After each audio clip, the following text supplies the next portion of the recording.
BOD less than this, and if you have to nitrate less than this, ammonical nitrogen less than this, and if you have to have these standards, then we can as well use that water, because that water becomes so good, automatically it will, because right now we are not going to that, and our coliforms, the moment we say we are serious about coliform issues in our rivers, in our water bodies, okay, and if you want to protect it, and the plants have to necessarily follow the coliform standards, automatically other things will fall in line. You don't have to worry about it. And then you will be able to get the value from that water. This is the proposition. Okay, and once you have the value from the water, the financing will automatically come into that. This is linked with them. This is, I say, all the three sessions that we have, water for nature versus development, zero liquid discharge, and PPP, they are linked to each other. Correct. Okay? Correct. Ministry is also already promoting recycle and reuse of wastewater. If you take the service level benchmark, one of the benchmark is to recycle and reuse of the 20% of the wastewater generated from each city. It is one of the reforms under JNVRM. And moreover, we are bringing stringent guidelines for discharge of effluent into water bodies, which is used for drinking water purpose. Thank you. I believe we have a question at the back. This side. Okay. Yeah. So should I ask or should I not? Go ahead with the last question. Okay. Now I'm just trying to understand that this very interesting debate which has gone in the panel on this issue. Just for this is highly technical part of it, and I'm not the technical person. But the point I want to ask is that, you see, in Ganga Action Plan 1 and 2, there was a concept with which the Government of India worked. And Government of India doesn't necessarily admit that it was a failure, while the Ganga activists, other people are saying that it was a failure completely. So there's an issue of debate there. Now we are being proposed another concept on which the panel members themselves have debated amongst themselves about the details. But from a Ganga perspective, we need to know, you see, the primary problem in the Ganga Action Plan 1 and 2 was that some sewer was treated and rest of it was not treated, so net result was zero. This is the simple understanding we people have.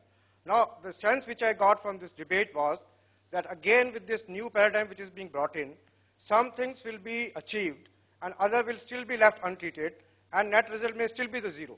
So where is the hope in Ganga for that? There might be hope for business, there may be hope for new technology, but where is the hope for Ganga? That is my question. Thank you. I think the answer to that Mr. Bose will give in the concluding remarks. So I'll hand it over to him for concluding the session. Well, sir, the main problem with the Ganga Action Plan 1 or 2, and this has been studied in detail, was that basically the inability or unwillingness of the urban local bodies to maintain the assets created by the capital expenditure from central and state governments. Since the assets were not maintained, they became junk very quickly, and they stopped doing any treatment at all. And of course, lack of resources resulted in not enough treatment plants being set up. These are the two problems. So this lack of will is a systemic problem in the sense that it means that if in the second phase or in the third phase, even if you give money, more money, this lack of will issue will not be solved. And so what we are trying to do here is, we are trying to come up with the paradigm where you have to go in for treatment. We are trying to make sure that the ULBs and industry kind of feel, are compelled or develop some sort of motivation to go for treatment. So that is why we are changing the paradigm. And we cannot guarantee that everything will work and everything will become zero discharge and Ganga will be totally cleaned, at least in the short term. But if even some of these projects work, at least the zero discharge, liquid discharge paradigm will be proven, and there will be water which will be available for reuse and recycling, and that always is a good thing. You must understand. You must agree also. So at least in the minimum, you will have some ZLD type of situations developing and some water which is available for recycle and reuse. And this can be used as a template for future development of this on these lines. Thank you. Thank you very much. Thank you very much to the panelists. Thank you, Mr. Wu, for chairing the session. Thank you very much.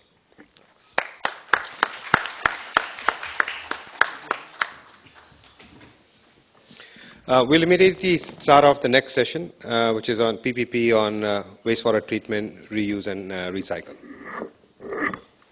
So request the panelists to kindly come up to the stage, please.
Smallish panel is it?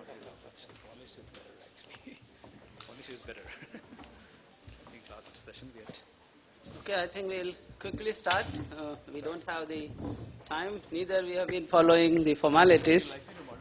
Yeah, I'll just hand it over to you. Okay, I'll just hand it over to you. Okay. So we have the distinguished panelists from different sectors. They will have their different views on the topic. I just want to set the scene. This is in continuation of the earlier sessions. Why we are proposing zero liquid discharge? Because our belief is it is only zero liquid discharge can help having help in establishing PPP models, okay, public-private partnership. Because unless there is a resource that can be generated, revenues that can be generated, it is very difficult to have PPPs, okay. The thing has to be understood very clearly. We are not talking about public-private partnership so far as the water supply is concerned. We are talking about public-private partnership in sewage treatment.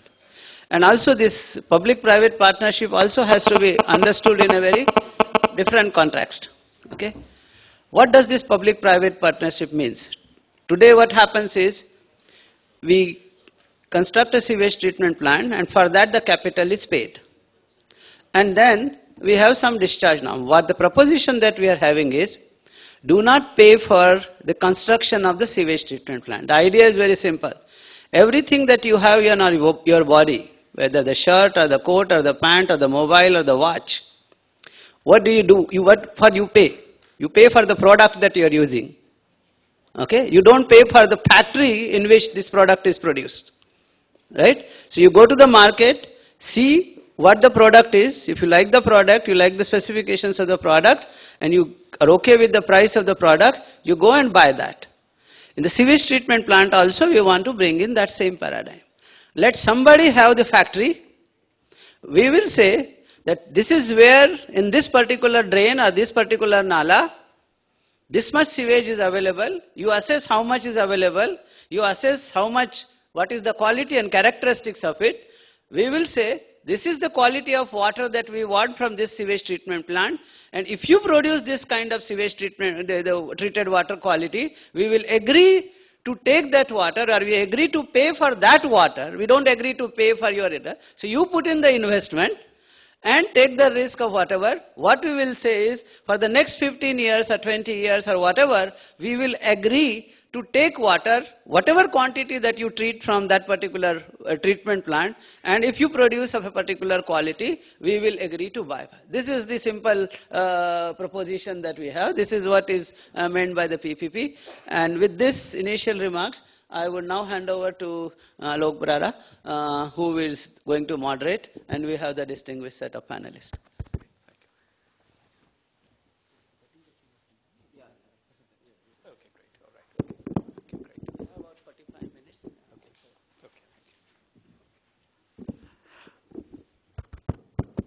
Thank you, Professor Tare. And a very good afternoon to you. My name is Alok Brara. I'm publisher of Indian Infrastructure Magazine, and I have the privilege of moderating this session. We have an extremely good panel, I think, and I haven't been given detailed bios, but I happen to know pretty much everybody on the panel. Devashri Mukherjee, as you know, is CEO of Delhi Jal Board. Amanullah is CEO Utility Business at SPML. Mr. Yamtgani, I'm sure I'm pronouncing it wrong, is Head of Salem India. And Mr. Majumdar is VA Tech Wabag and heads the utilities business there. And Professor Tare, of course, by now you all know very, very well. So Professor Tare has said we've got about 45 minutes. So what I suggest, since we've got 4 panelists, I suggest that each of the panelists speak for about 7 to 8 minutes, and then we can have 15 minutes for question and answers or discussion. And the order that I suggest is that we hear from the buyers first and technology providers later, and perhaps Ms. Mukherjee first, then Mr. Amanullah, then Mr. Yamdagni, and then Mr. Majumdar. So that would be the order I would suggest. Ms. Mukherjee.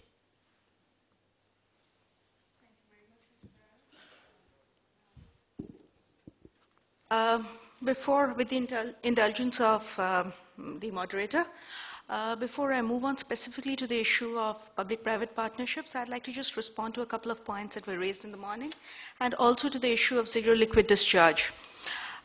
During the morning session, Professor Tare said that Delhi Jal Board and Delhi in general is encouraged to be a zero liquid discharge city, and can we actually replace fresh water? Can we release fresh water for the river and actually replace that fresh water with recycled water? I think that was one of the suggestions that was made. Now, in that context, I would raise an issue which is relevant for overall basin management, and also in terms of the framework, the sharing framework of water, which governs the river water sharing treaties. Now, we've all agreed that drinking water takes precedence. It is the primary need. It uses just about 6% of the available surface water. At the same time, when water allocation is done across river basins, it does not take into account what kind of needs states have.